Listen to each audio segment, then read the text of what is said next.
is if my friend is next door, I haven't seen him in 3 months. Or in a lot of, actually there's social networks for things like TripIt, which says, hey, I'm going to Amsterdam next week, and my other 7 friends are also going to Amsterdam. We should meet up, even though we didn't know we were going.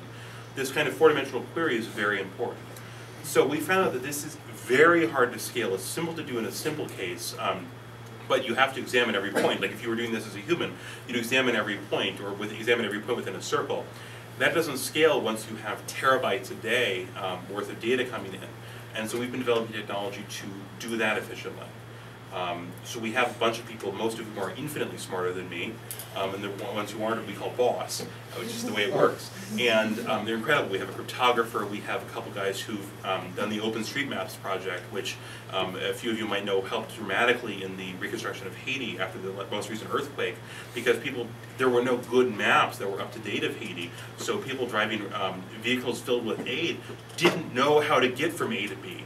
The OpenStreetMaps project sent in a huge team of volunteers and just mapped Haiti in about an hour. There's a cool video online of watching every road segment being added, ding, ding, ding, ding, ding, ding, ding. And they just all they do is they walk around with GPS units, dump the GPS back into the thing, and all of a sudden you have a map. It's amazing what technology can do.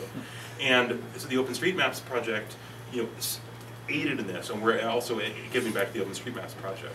So that's kind of what we do. We enable people then to take their data from Foursquare, from all these things, and then do cool stuff with it.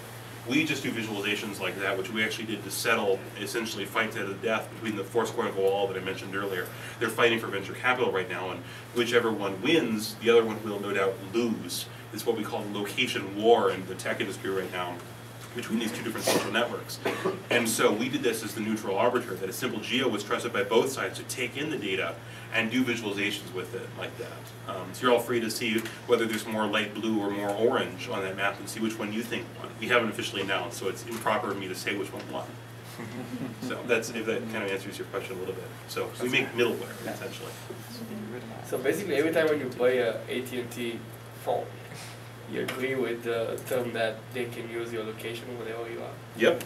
And actually, a lot of things, this is the thing. How many of you have ever seen Google Traffic Maps? Anybody? Okay, let me see. I'm going to plug this back in and I'll talk, but I'm going to see if I can pull this up at the same time. So it turns out Google Traffic Maps are very cool. You've seen Google Maps, I assume, right? Everybody, yes, okay. If you haven't, here's a computer, I'll show you what the Google is. It's amazing.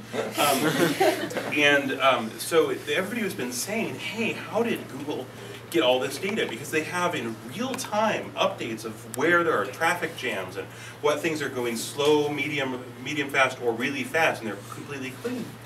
And I'll see if I can actually load this, and then I'll have to go to somewhere that has, like civilization on it. Let me go to Denver. Or actually, let me go to Chicago, because it's way bigger.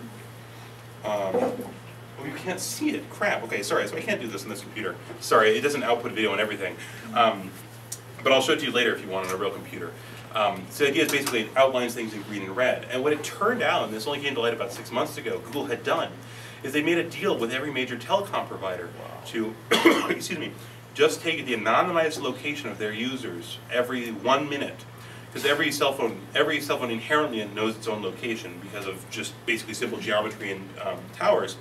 And so Google found out another internet scale problem, that just by taking the delta of those times, they were able to figure out who's on a major road and how fast are they driving.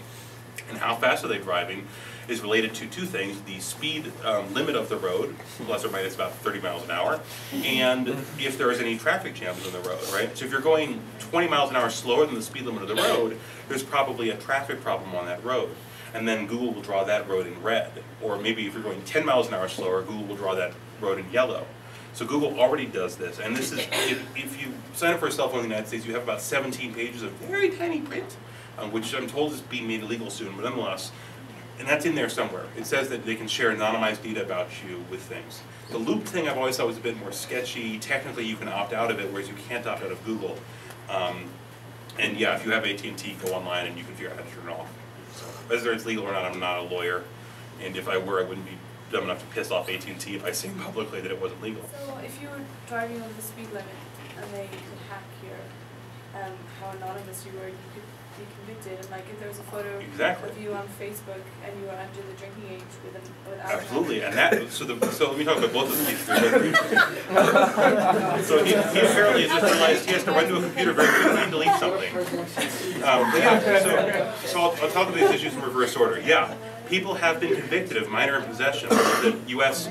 name for an underage drinking alcohol, by having pictures of them as a freshman in college, who are usually not 21, going to a kegger. And not only the things, but fraternities have been disbanded at colleges for allowing minors to do that repeatedly. Facebook absolutely is evidence in court, especially because it now has geotags on those photos, or if they're on Flickr, or if they're on Picasa.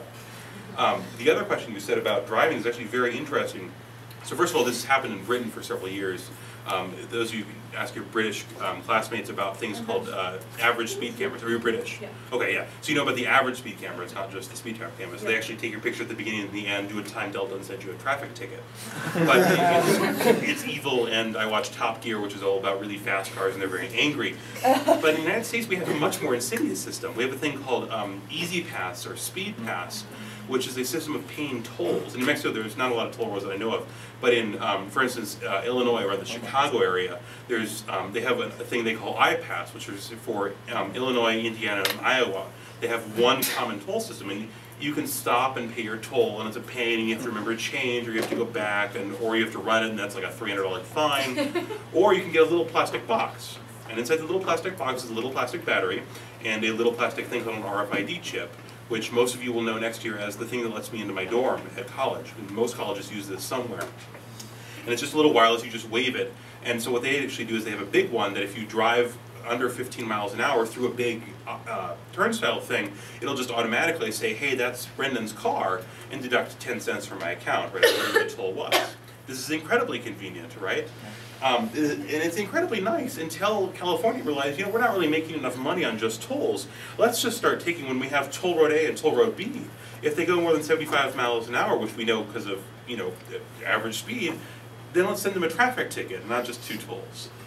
And this was after they had explicitly promised 3 years ago not to do that. They explicitly said to the legislature, we will never do this. Now they're doing it. Illinois is coming next. DC is undoubtedly coming because DC loves stuff like this. And DC has the same system. And actually the entire Eastern Seaboard shares one system called Easy Pass. This is fascinating, especially because those systems are incredibly insecure. My university, actually several of my professors, cracked that system 3 years ago and were able to charge somebody else's account as they drove through the bridge, through the underpass in Baltimore, which is about a $5 toll. And it starts to get really important, especially when you realize, if you guys seen like nice Lexus cars, you don't have to put a key in, you just have a key in your pocket and you never take it out. Same system. I can now remote start your car and drive away. And they promised this was encrypted, this was very secure. No, no, no, no, no. I'd be happy to give you the papers. The papers are, guys sitting next to about $2,000 worth of hardware, which is nothing, especially if you're a criminal. I mean, most laptops cost more than that. Cracked it in 5 minutes. They can do it in a day, they can sniff it and do it passively. So if I put a small black box, smaller than this, in a parking lot, because those are long-range signals, so you can find your car in a big parking lot, you can hit the little beep button and have your car honk. I can sit in a parking lot, at the end of the day I can go home, run a couple things overnight, and then the next morning I can steal everybody's car in the parking lot. I have all of those car codes. Nice. Even if you don't have the nice Lexus cars, your car is probably using that. If you have the big fat keys with the key coming out, that fat key has an RFID thing, which again, it's instead of just cloning a key, which we've known how to do for 20 years, you have to clone the electronic chip. The electronic chip, you don't even have to get close to them. Staying in an elevator is more than fast enough. We put the same things in US passports.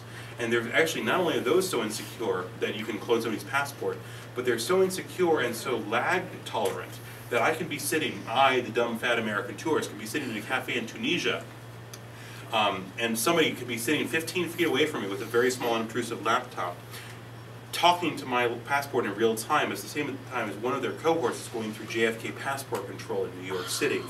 And do the thing, not even having cloned the passport, which is slightly harder, but actually have the JFK passport computer talk to my passport in my back pocket in Tunisia, live. It's been proven. Wow. Black Hat 2008 has a video of this working live. He actually broke laws on 3 continents while doing it. This is illegal everywhere. But illegal doesn't mean it doesn't happen. Illegal just means illegal. Again, something that the United States government promised, we will encrypt it. Turns out that the encryption key is printed on the passport in big letters. Seriously, open up your passport if you've got one of the new cardboard ones and you're an American, you'll have it. A lot of other countries have started doing this too, and they're bigger, thicker passports. So, yes. You afraid? Yeah, but Exactly, yeah. Okay, well, you have been incredibly nice, so thank you all very much for coming.